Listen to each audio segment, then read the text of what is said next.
Hey everybody, welcome back to A Matter of Life and Maiden, the podcast of the Beast. I'm Joe Labriola. And I'm Matt Wagner. And today we're going to talk about Death on the Road. It was recorded in November 2003. The audio CD was released in 2005, and then they released a DVD in 2006. So a little bit of space between the actual recording of the concert and the filming of the concert from when it was released. But this is the concert tour that's based around the Dance of Death album. The album we had just reviewed on the most previous podcast before this one. Death on the Road, a lot of cool stuff about this. It was filmed in Dortmund, Germany, in Westfalenhall.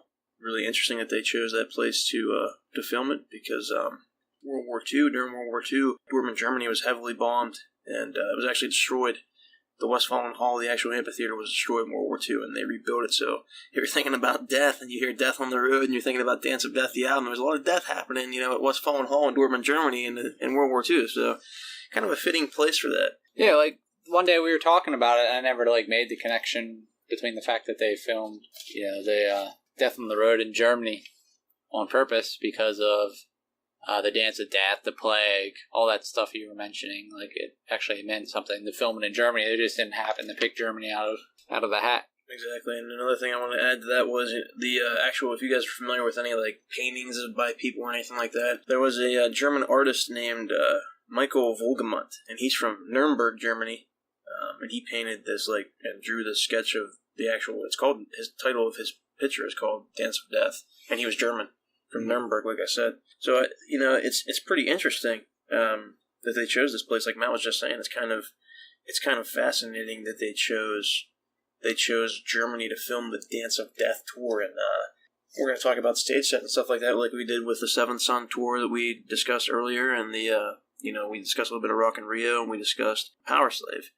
The production on this is still outstanding, and we talked about Germany. Germany's known for its castles, and the stage set that they have is a castle, basically, pretty much, with two giant Grim Reapers on these, the halls of the castle, they're 25-foot, 30-foot tall Grim Reapers looking out behind the castle stage, and it's magnificent to watch the DVD, as always. The stage set and design is fantastic.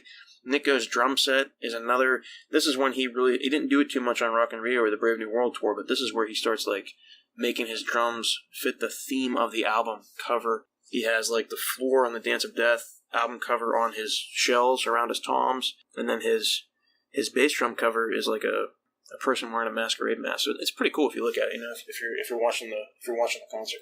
Yeah, now Nico, I think starting with Flight 666 DVD and that the Somewhere Back in Time tours, when Nico's drum set kind of really took off as a really mainstay of the production of the tour. I mean, his drum set during that tour was awesome. And then this Legacy of the Beast tour, if you guys haven't seen that video, it's on the Iron Maiden YouTube page.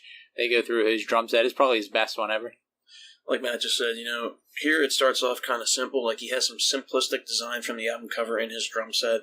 But like Matt said, it's kind of the start. When you hit Somewhere Back in Time tour, that set is disgusting. We talked about that in the Power Slave tour, but this one is awesome too if you look at it. It's much more simplistic than the other ones to come later, but you can start to see, like Matt just said, this is the inception of where Nico starts to put really fine artistic Iron Maiden-esque touches into his drum set. It's awesome. I really think this album in general was the start of kind of modern Maiden, because of Brave New World was this creation. It was its own kind of thing where it doesn't really translate well to what they ended up actually doing later on. It doesn't sound like the reunion era Maiden. Really, Dance of Death and then Death on the Road was kind of the model of what they would come to do in subsequent new albums and tours. Yeah, I agree with you. That's a good point, man, because, Brave New World is kind of, like you said, it doesn't really, it's on its own as something completely different, and I agree. I think it sounds more like 80s stuff a lot of ways than, this kind of stuff does, and we can talk about that,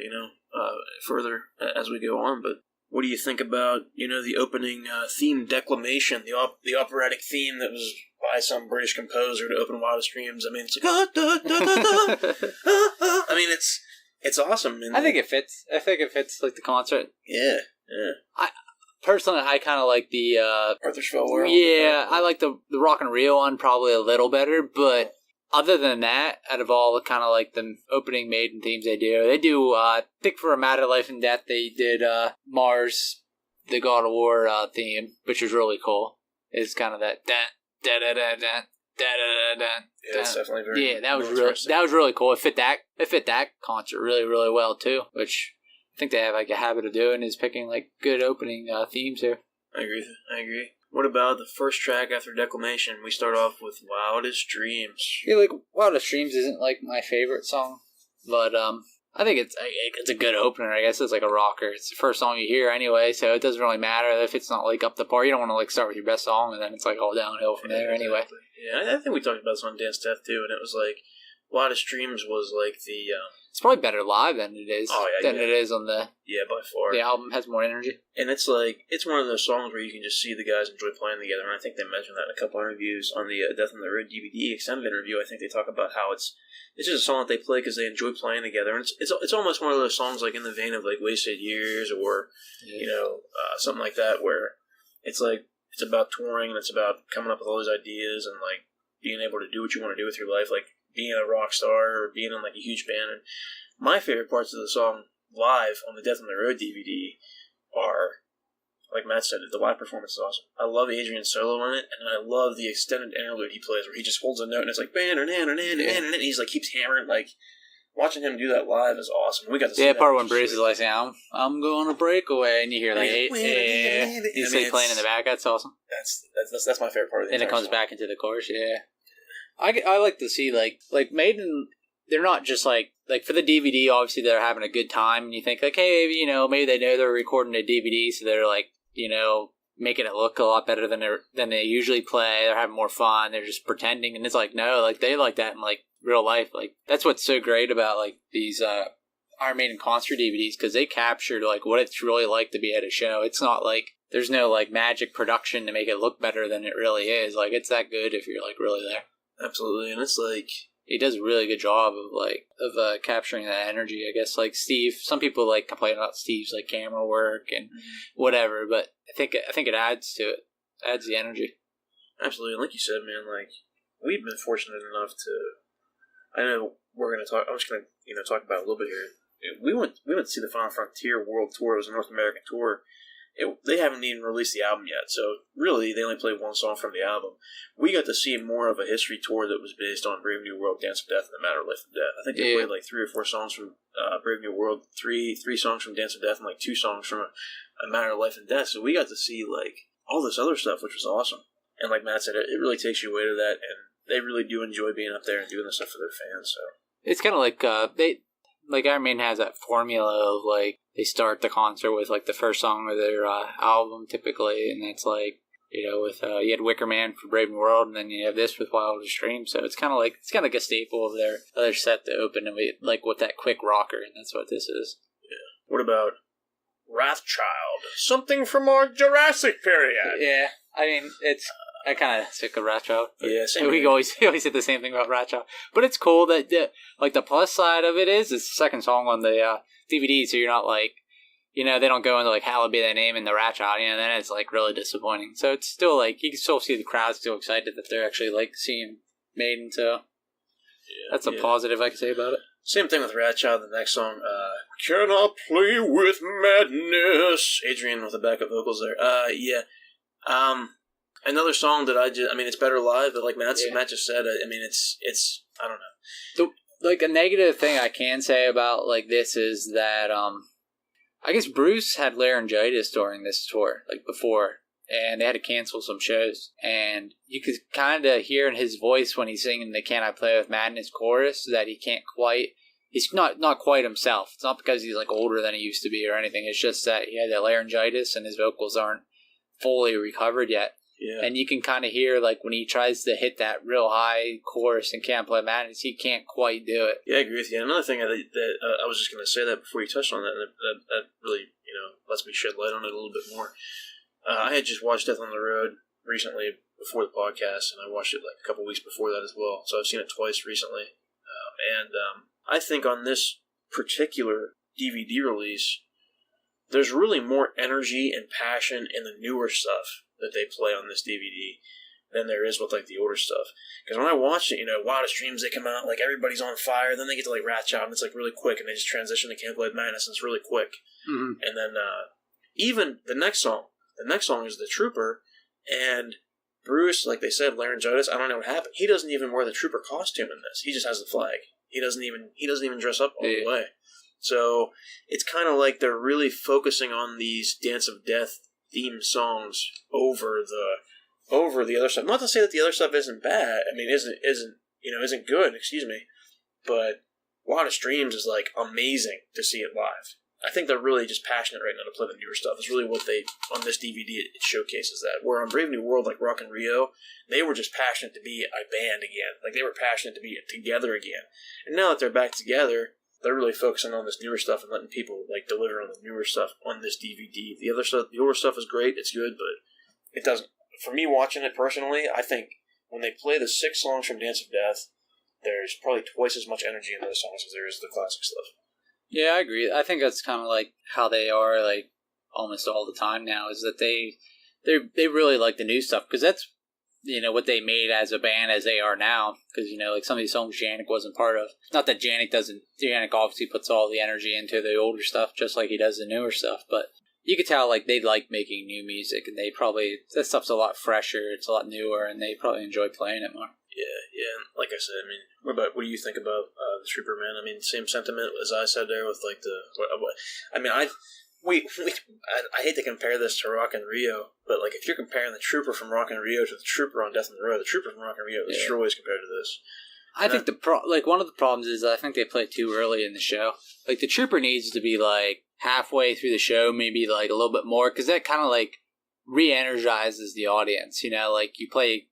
You know, you start out with all those energetic new songs. They're just happy to see the band, so they're like into like the first 3 songs no matter what they are. And then you kind of play some of the newer stuff, probably a couple songs there, and then you hit the Trooper, and that brings the energy back up. And then you play some of the newer stuff again. I think it helps keep the audience like engaged. And when you play like those first couple songs that people are excited to see anyway, and then you play the Trooper, it's kind of wasting it. Like you're not getting that energy jump that you normally get. Like if you played like a long song like, I don't know, No More Lies, and then you went into the Trooper, I mean, that's just going to like re-energize the audience. I agree with you, and even to an extent, I think the band, because look at these first couple songs, like Bruce doesn't have the flag. If you watch the DVD, he runs around on stage, but nowhere near as much as he would if it was like later, if he had time to like relax. Well, I think it's a point that this is done in a like regular arena or concert arena, like it's enclosed. It's not like Rock and Rio where it's this giant festival, or even like In Viva later on that was in this like soccer stadium.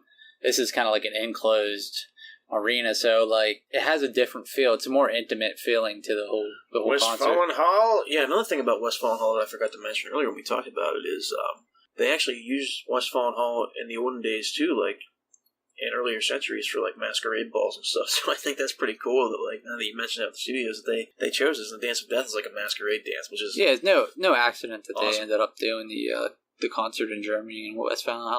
Now we get to the title track on the album, Dance of Death, and I think there's 2 songs in this album that are kind of like jewels of the album that make it worth like watching. This is one of them. This is one. I love the beginning where Bruce says, "Wherever you come from, wherever you're going to, welcome to the Dance of Death," and that's how he initiates it. And then the lights go out, and there's like all this shit. You hear the crickets. You hear crickets, and then he says the line from Shakespeare's Hamlet: "There are more things in heaven and earth that are dreamt of in your philosophy." I love that. Yeah. And then they just fucking, and Janet comes out with the acoustic guitar. It's one of my. That's amazing. It's one of my favorite quotes. You know, like from the band there, and then they do like the atmosphere, and especially like in the arena is like amazing. Like it kind of captures the song a way that the studio version didn't really do. Mm-hmm. It's so much better like seeing it live during Death on the Road. Yeah, you got Janik playing the acoustic, and then Bruce makes the clapping noise, and like everybody in the crowd. Do you see how much like Bruce is into the song too? Like I said, like the newer stuff on this DVD, they're so like, oh, this is fucking incredible. Bruce loves being like a showman.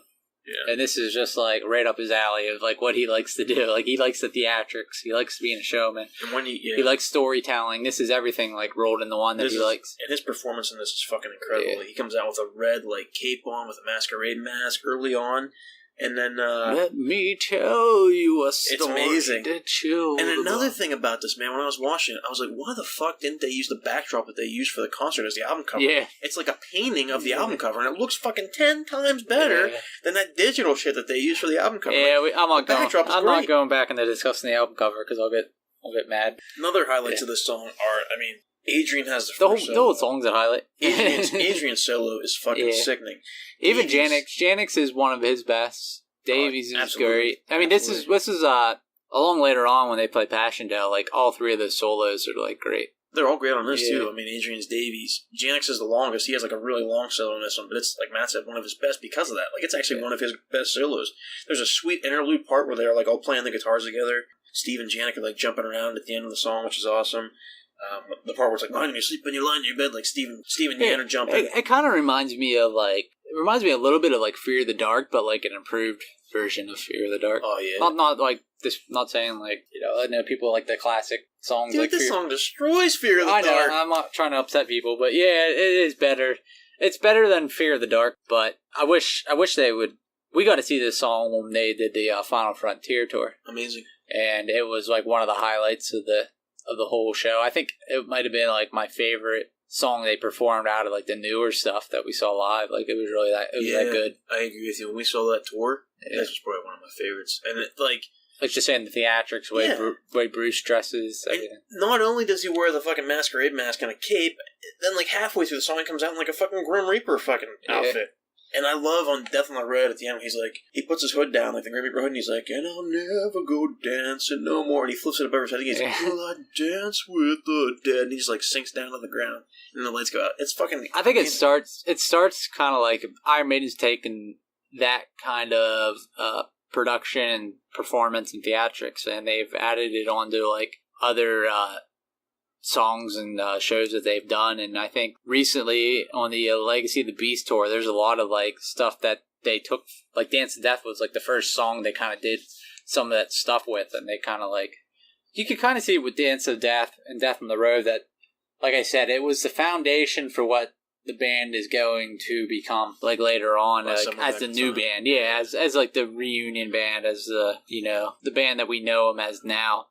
Yeah. And you could kind of see when we talk about A Matter of Life and Death here in the next episode, is that's when all those ideas and what they liked, they extended on and they added on to, and what didn't work from the Dance of Death album is what they kind of get rid of. Not saying that it's bad, it's just not what they liked, not what the fans really liked. And so Dance of Death is kind of like a trial and error album in a way, and I think even with the live show here is kind of like a little bit trial and error. And I think I agree with you. I was talking about this and thinking about that too, and I think you're right. I agree with that. I will say this though too. Out of honestly the theatrical stuff in terms of the reunion albums, I think that this and the Book of Souls probably have the best production, because Brave New World really didn't have too much production. Nah.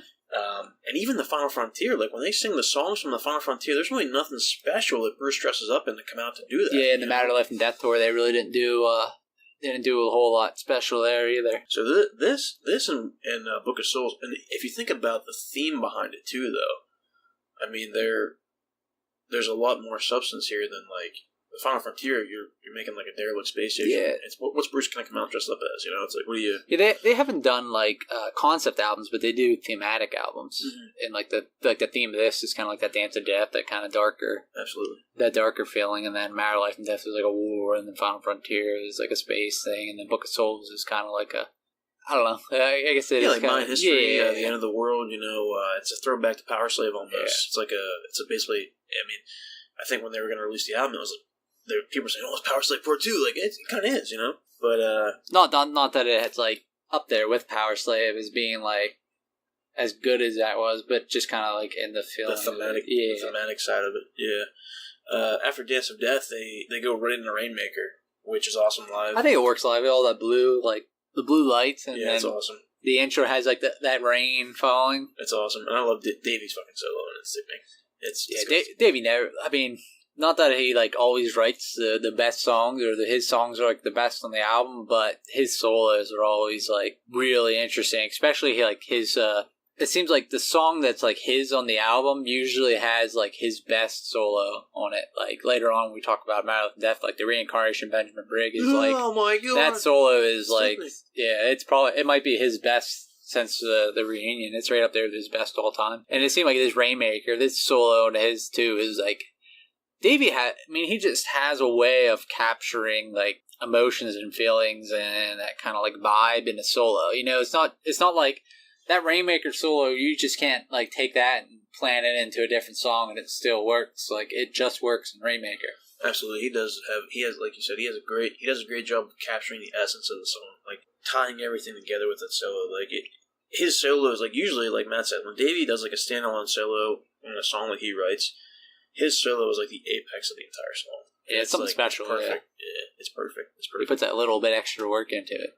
And after Rainmaker, we go right into another Davey song, which is Brave New World. Again, best part of the song for me is Davey solo. It's ridiculous. Yeah, it was kind of interesting that they played the Brave New World song here, because they just did the Brave New World tour, and then they come into the Dance of Death tour, and that's what they played off of, like, the last album was Brave New World.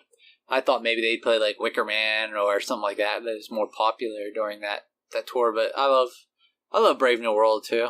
Yeah, I think it was a way for them to get out there and say, hey, remember this song from our title album called Brave New World a couple years ago? Yeah. We're going to play it. Yeah. So it's like, you know. Then after that, they go into, oh my God, this up there with Dance of Death. I mean, there's three parts on this album, like Matt said, that are like fucking incredible. Dance of Death is the first one. Like that is when, and this is when I'm talking about the energy of these new songs. Like I said earlier, they put so much more emphasis on the newer stuff. Like Dance of Death was fucking amazing. The next song is fucking Passchendaele. The best song on the album. This is like, there's gunfire at the fucking beginning. Like there's shit going off. Lights flash when there's like shells bombing and shit. Barbed wire set up. Barbed wire set up. They Bruce at the beginning says the line from the poem "Anthem for Doomed Youth" by Wilfred Owen, who was a World War One poet. He was a British guy who fought in World War One, so he knows what the fuck it's like. And I just want to say it because I love the lines before the shit comes on. It says, "What passing bells for these who die as cattle? Only the monstrous anger of the guns, only the stuttering rifles' rapid rattle. No mockeries for them from prayers or bells, nor any voice of mourning, save the choirs, the shrill, demented choirs of wailing shells." And there's like more shell drop in the background, like noise, and then like this big fucking shell just drops, and it's like, and it just, the whole stage lights up, like the lights just light up and just like stay lit for like 5 seconds, and then Adrian comes out and just starts playing the on the fucking guitar. It's like, it's insane. It is insane. Yeah, there's a British TV show called the Passing Bells that was about World War One. That was a ticket line from that poem. Anthem for Doomed Youth. Yeah. So that's pretty cool. I mean, the beginning, the intro to this song is probably like right up there with like the best they've ever done, if not the best. I'm trying to think of like a better intro they had to a song. Maybe like Churchill's speech. Like that's about it. Yeah. Honestly, you're right. I mean, this song, when Matt and I even did like our list of ranking songs, this is like number 4, and it's on fucking Dance of Death. Like, yeah, this is all time great. You think it's amazing on the album, and when we did the list, we were talking about like album version. We're talking about like seeing this live, like Matt said, the barbed wire's there. We're talking about the shells, they recite the anthem at the beginning. I mean, then you see Adrian sitting there playing the riff, and you see Nico like being really delicate on the hi-hat, like. I mean, it's Bruce comes out dressed as a fucking soldier. He's wearing a helmet. He's wearing a jacket. He lays on the barbed wire like in parts of the song when they're lighting stuff. I love that like beginning part when he like Bruce comes out and he's like, "In a foreign field day lay, lone soldier, unknown grave. On his dying words he prays, tell the tale of Passchendaele." It's like, that explosion is like, it's disgusting. To me, it's like, I kind of got like, seeing it live, I kind of realized what that was. It was kind of like like the shells going off. That I never, like, when you hear it on the studio, I never like made that connection, but then watching it live, I'm like, oh, they're recreating that kind of like, the shelling going off. That's why it's that. And again, how it ties into the Iron Maiden are geniuses. We just talked about how World War II is the shelling of fucking Germany. It's Norman. They play fucking Passchendaele in World War One. I mean, it's not the same war, but like, it's amazing. It makes a connection with Germany, though, obviously, because of all that happened in Germany in World War One. And we're going to talk about that later, too, because Matt brings up a good point about Germany and all the stuff that happened in World War One. We get the Number of the Beast. There's something I want to say specifically about that, because they play Number of the Beast on this tour. and we'll talk about when we get there. But a bunch of other stuff. Highlights of this song for me is the spotlight on Adrian. The highlights is when it starts, and then it continues until it ends. It's but the highlight. The live stuff is disgusting. There's a spotlight on Adrian. He starts playing the power chord riff. Then Dave solos, and his solo is fucking sickening. Then Adrian solos, and his solo is sickening. And then Bruce, Yannick doesn't solo right away. Bruce goes, "Blood is falling like the rain." And there's like this red mist coming out of the fucking back, like smoke. And then Yannick solos. And it's just epic. And like Matt said, it's a climax all the way through, all the way to the end. Then they bring it down. They bring it down, and then the end is like Adrian tapping it. And it's like, what the fuck did I just see? Like, it's great. It's incredible. And then Bruce closes with that amazing lyric. Yeah. Friend and foe will meet again, those who died of passion. It kind of goes back to your point there where you were saying, like, the highlights of this whole concert here was the new stuff. Absolutely. And this is like, there's like you said, there's three like kind of jewels of this album, and all three new songs, and this is like the second one here. And it's kind of like, I don't want to be like kind of like blasphemy to say this, but like the new stuff here kind of destroys the old stuff. Not that it's, I'm not saying that, you know, like Dance of Death's better than the Trooper, but like seeing it live in this concert, it is like the Dance of Death song is better than the Trooper, the version of the Trooper here. Absolutely. And then after Passion, though, as exciting as it is and as fucking epic as it is, they go into a weird one here. This kind of throws me for a little bit of Lord of the Flies. A little bit of X Factor Blaze era stuff from, and to be honest, it works. I mean, Bruce destroys it. I mean, Bruce recovering from laryngitis is still better than Blaze. Yeah, sad to say. It's like, true. What always impresses me with Bruce about singing, like, even like the old Paul songs and the Blaze songs, is that he doesn't like mail it in. He doesn't like, oh, this is my song. I wasn't here for this song, so I'm kind of just going to sing it like normally. No, he puts like 110% into it, and he sings it better than those guys could. Absolutely. He's an amazing showman. And Lord of the Flies, though, much like the other stuff we talked about before, it's an older song, so they really don't have as much energy for it as much as they do with this other stuff. I wish they'd play it again. Like, we got a better like version of it. Because, it was cool, like, seeing this version, but I'd like to see it, like, played again. It's one of the Blaze era songs that I would actually, like, enjoy seeing live, I think. Yeah, it's like the Blaze era Wasted Years, or the Blaze era, like, Wildest Dreams, almost. I mean, it's kind of like that kind of vein, you know? Yeah, we talked about Lord of the Flies back in the X Factor podcast, but I really enjoy, like, the lyrics to it, too, like, that. When Bruce is singing, like, saints and sinners, and then he, like, hits that, and he sings it, like, higher, and it's just, like, that's the point where it's like Blaze could never. Like, yeah, he's like screaming it. Yeah. But Blaze could never even like King Callista like that. It's awesome. Lord of the Flies, and the thing of that is like that might actually outshine some of the older stuff too because it's kind of newer. I like it. I think it's like if I had to like rank the songs like live that were on this concert DVD, and I'd like put that like in the top half probably. Yeah, it's definitely it's probably the bottom of the top half, but I always like seeing like Bruce singing Blaze songs because it's like so much better. Agreed. After they play Lord of the Flies, they go into another new one. No More Lies. Yeah, it's kind of like No More Lies. Like, be honestly, like it's not like one of my favorite songs, but it does fit like the mood of the album and the theme of the album. It does have that kind of like Dance of Deathy vibe to it. It does. And another thing I like about this song, too, is I don't think it's as good as Dance of Death live. I don't think it's as good as Passion Doe live. And later, when we get to Journeyman, I don't think it's quite as good as that either. But one thing about No More Lies that's really cool to see live is to see all these guys solo again. I mean, Adrian has a solo in it. I think Davey solos first in the song, then Adrian solos, and then Yannick closes with his solo.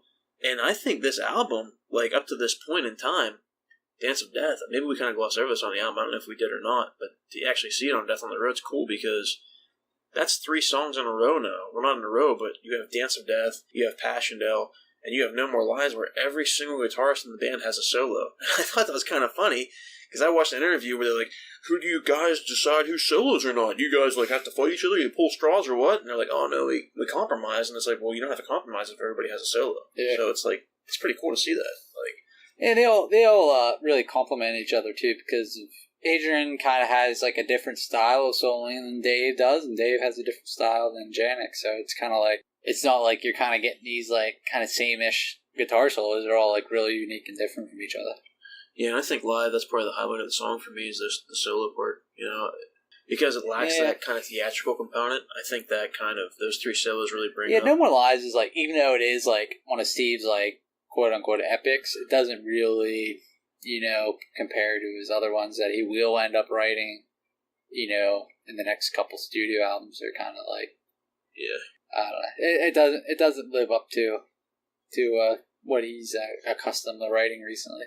Yeah, really, the epic on this one that Matt and I will both probably agree on is probably Passchendaele. Yeah, Passchendaele is definitely it's probably the most epic song that they've written since Since the 80s. Maybe, like if you, like from Dance to Death backwards, it's probably... Dance to Death forwards too, probably. Maybe. Yeah, I mean, I like the Red and the Black a lot too, but like in terms of like what song's more epic, like it's hard to argue that Passchendaele is not the most epic song they've written since, Rhyme and Ancient Mariner or Alexander the Great or one of those. I agree with you. And then after they play No More Lies, they're going into Yeah, hallowed be thy name. Yeah, it's kind of interesting that they played like Hallowed like in the middle of the concert, pretty much like a little after the middle, because Hallowed's like such an epic song that when you play it, I mean, like you better like follow it with some good stuff, because of like it will just like, I mean, it's no fault of the songs, the next song, but it's hard to live up to like the energy and the climax of Hallowed Be Thy Name. Yeah, and the same thing like Matt just said, at the end of this, just like they do on most of their live shows, Davey and all the guys have their whammy bars and they're fucking just dicking around with the whammy bars on the guitars. Another thing about that I want to mention, I kind of forgot to mention, is on this tour, if you guys are watching, Matt and I play guitar, so we like guitars. If you look at everybody on this DVD, I think everybody in this tour is using a Fender, even Adrian. And like for a while, his go-to was like Jackson's back in the '80s, and I think he used Les Paul. Yeah, they did that in Rock and Rio too. They all had Fenders for a couple songs. I mean, I think Adrian uses it almost exclusively throughout. It's a Fender. It's like and Davey's a Fender. Davey's always been a Fender guy. Every once in a while he'll play a Gibson, but mostly 80% of the time, 90% of the time he's playing a Fender.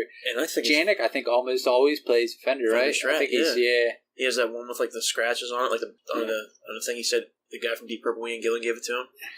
And then now modern days, like now Adrian's he's a Jackson guy again. Yeah, Jackson enthusiast. He's a Jackson enthusiast now, which I just found it fascinating because when I was learning to love to play guitar and that kind of stuff right around this time and getting this DVD and watching. You want to get a Fender?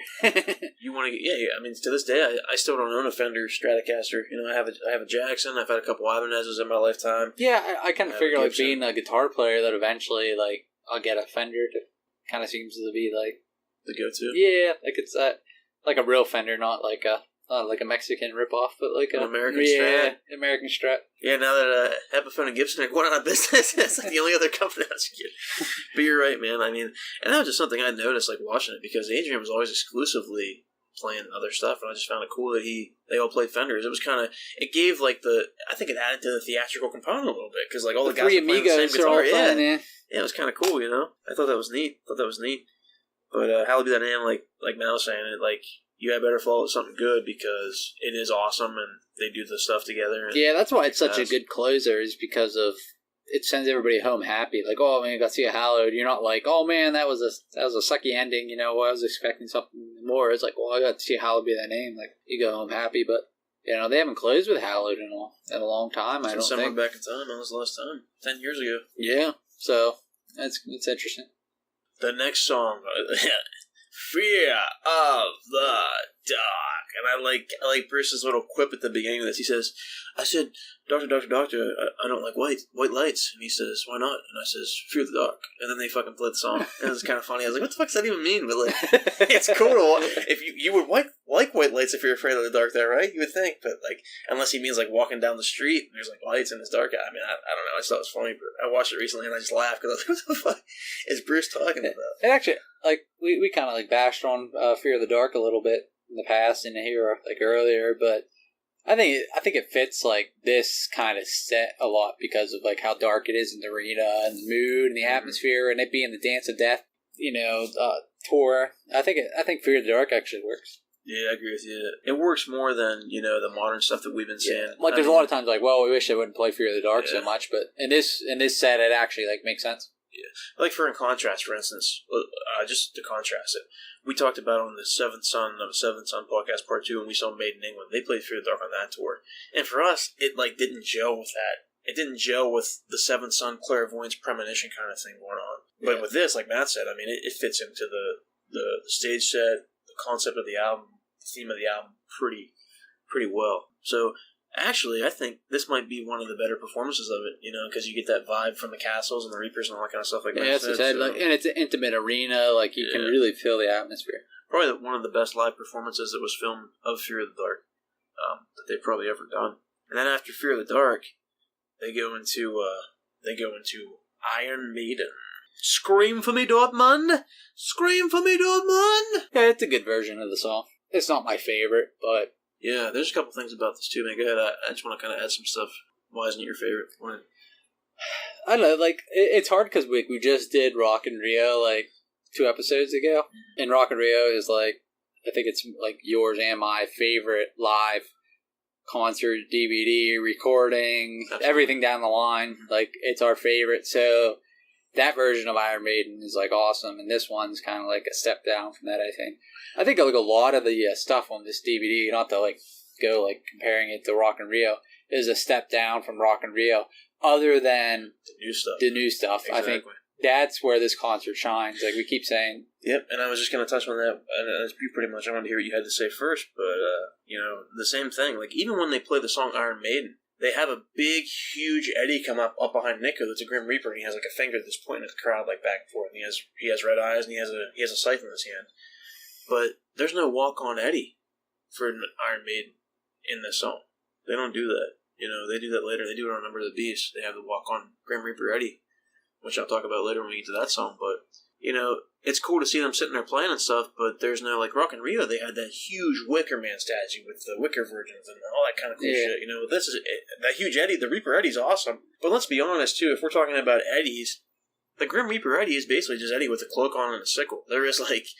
There's really no, cool kind of, thematic thing that he has going on. Yeah, and, in the Matter of Life and Death tour, they had the tank come out, and they have Eddie on top. And that's kind of a big step up from what we got here, which was just a blow-up Eddie. Now, to be honest, it looked awesome. It kicked ass.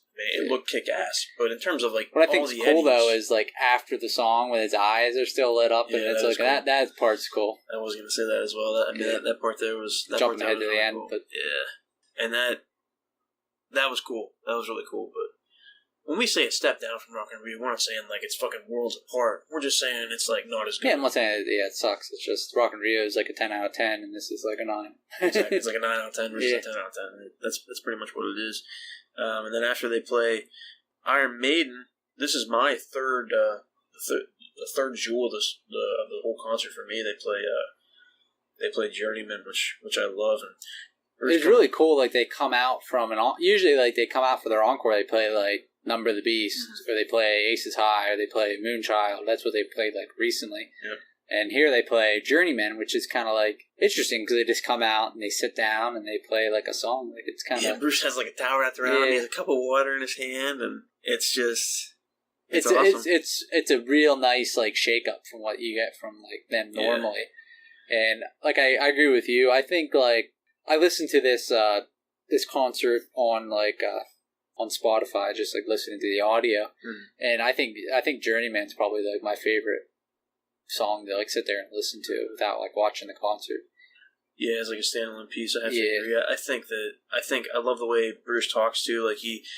It's a complete, we talked about Running Free when we saw him a couple times. He would introduce members of the band. He introduces the members of the band during Journeyman too. Mm-hmm. And my favorite line that he says is, "Nico, the man they couldn't hang," and I'm just losing it. And then he goes, "This is a song off a new album. This is a song about being musicians and about writing." And then the line that I love that he says is, "Although we finished the song, we haven't finished the journey."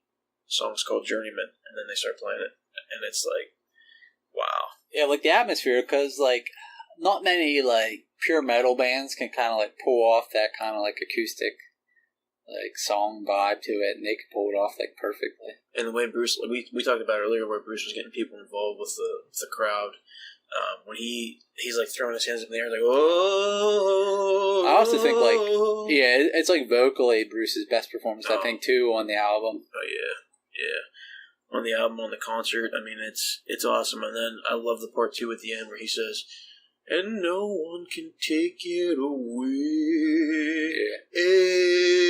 He like holds it. It's like, what the fuck did I just see? That was incredible. My favorite part of the performance was like, it's like that slow part in the middle, and he comes out with that, like, right before he says, "In our lives you may choose desolation." I like that part, like, before, when it's, like, real atmospheric.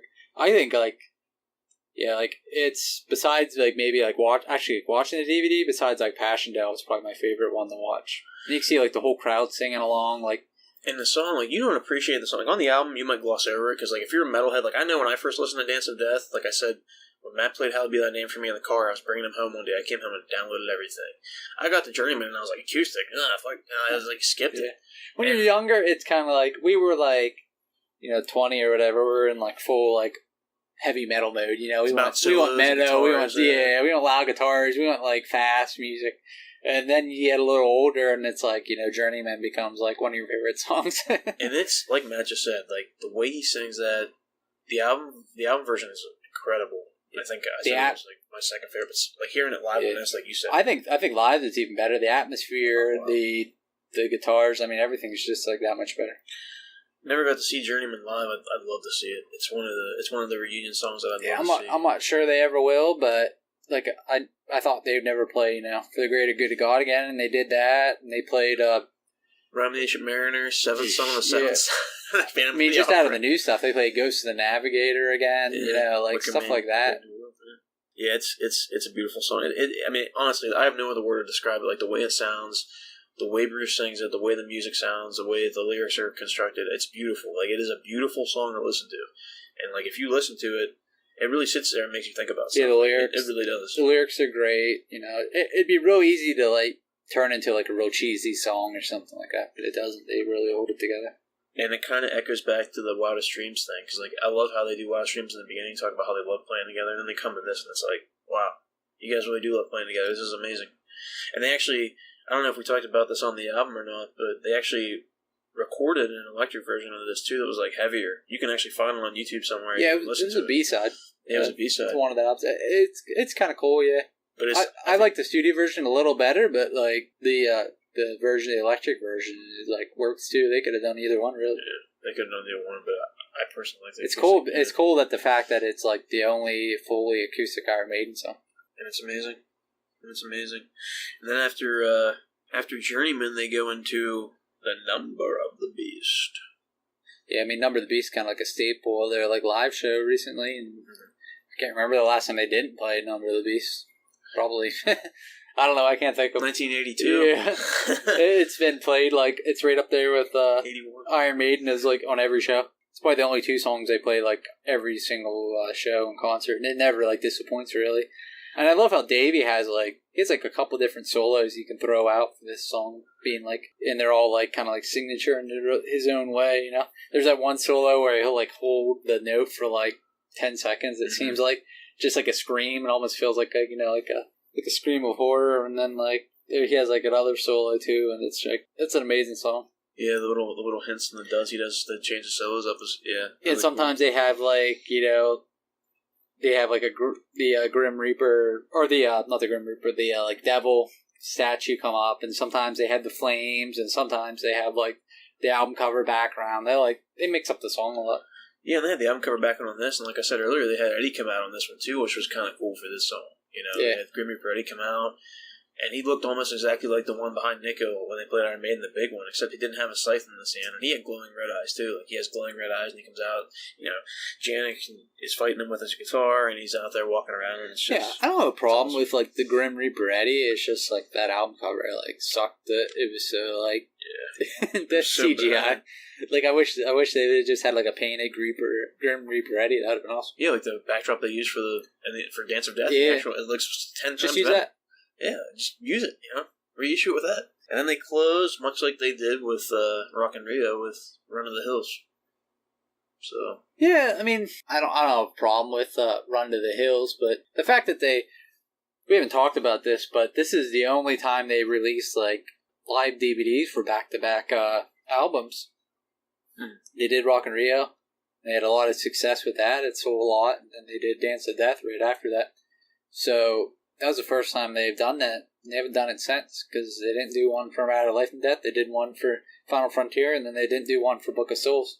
Unless you include that live chapter. I don't include that. I mean, that wasn't like DVD release quality stuff. Yeah, I agree. But I agree. It takes a step down. And it was free.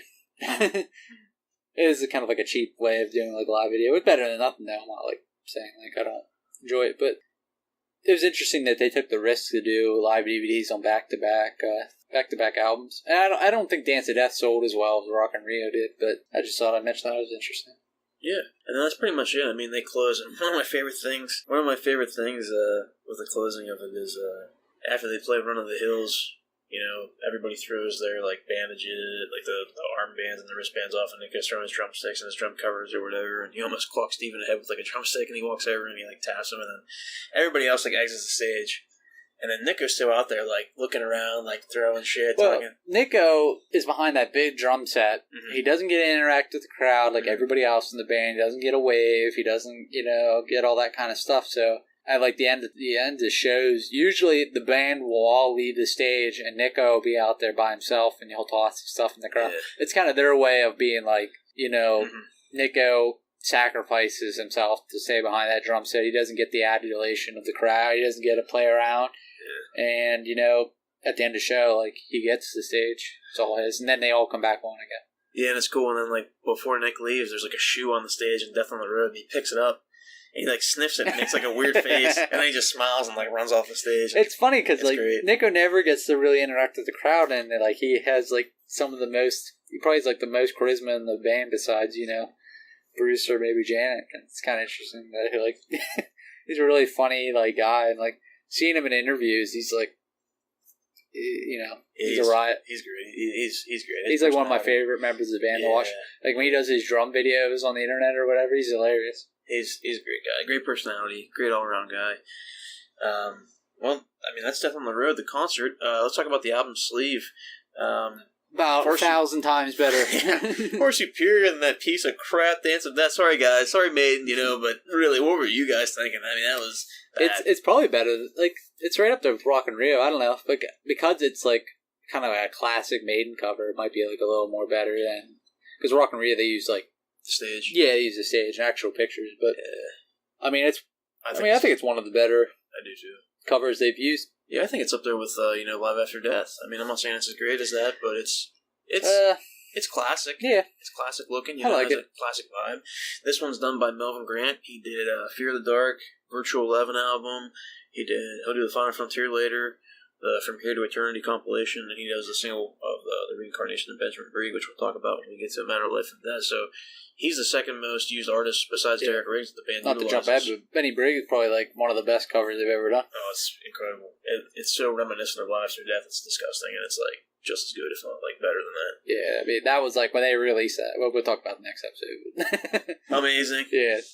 But guys, Death on the Road, an amazing... What would you give Death on the Road out of 10? I mean, that's not that it's like an album, but just spitballing. What would you give it? Death on the Road out of 10, I think we kind of mentioned it earlier in the beginning. I think I'd give it like a 9 out of 10. Yeah. If Rock in Rio is a 10? Yeah, if Rock in Rio is a perfect 10, then this is a 9. I mean, not quite as good as Rock in Rio, but the passion and the energy that they put into the new songs. Yeah, that's what really makes it. If it wasn't for, like, if you took, they didn't, but if you took, like, Dance to Death off and Passionate off and Journeyman off, I mean, like, there's really not much to it. Not bashing the concert, but that was, like, really what made it work was like the new stuff, which is kind of amazing. Yeah, and there's something you said earlier that made me think about that too, and it kind of touches on this point that we just talked about with the rating of the DVD. Like at the beginning of this, before we start talking and getting into depth, you said how Brave New World was. It wasn't really like a thematic album, and it was kind of like just this album that really wasn't the band playing together. It was just kind of like a reunion. It really wasn't them like all together, like like this is going to be our album. It made me think because if you go back and look at Rock in Rio, how every single song is fucking great, right? It also reminds me of the actual album Brave New World. Like every single song is fucking great, but the songs on there really aren't epic. Like, they're not Yeah. epic and they don't stand out. And you see that live, too. Like, that transitions to this album live. Like, when you listen to Dance of Death, the album, the 3 songs you're probably going to like are going to be Dance of Death, Passion Down, and Journeyman, because they're great. And seeing them live, you're like, holy fuck. Where is if you watch Rock in Rio and you listen to Brave New World or Wicker Man or Dream of Mirrors or something like that, they're great, too. But none of them might have the epicness of these songs, exactly. But it kind of translates from the album. And I think that's a great example of, like, just like saying, just building off of what you said there, like that. And you said that made me think about that. And so yeah, guys, I mean, check out Rock in Rio, check out Death on the Road. Let us know what you think. You know, yeah, we're definitely fortunate to have both of them. You know, both live DVDs to watch. Yeah, you got both live DVDs to watch, and Matt and I have been fortunate enough to see bits and pieces of really each of those concerts almost too, Rock in Rio and Death on the Road live too. So we're very fortunate for that too. Yeah, we'll probably talk about our Final Frontier concert after we do the Final Frontier album. We'll talk about In Vivo, and we'll talk about our Final Frontier tour experience, which it was different than the In Vivo concert because we saw like they played a bunch of new stuff other than like the album that they played in Vivo. Yeah, guys. So give Iron Maiden a listen. Up to this point, we're on Death on the Road. If you guys haven't listened to any live stuff, give it a listen. Listen to Live After Death. Listen to Maiden in England '88. Try to skip the '90s stuff. It's not really that great. And then Kids Are Rockin' Rio and Death on the Road. But hey, guys, as always, thanks for listening to the Matter of Life and Maiden podcast of the Beast. I'm Joe Labriola. And I'm Matt Wagner. You guys stay safe out there and up the irons. Until next time, A Matter of Life and Death.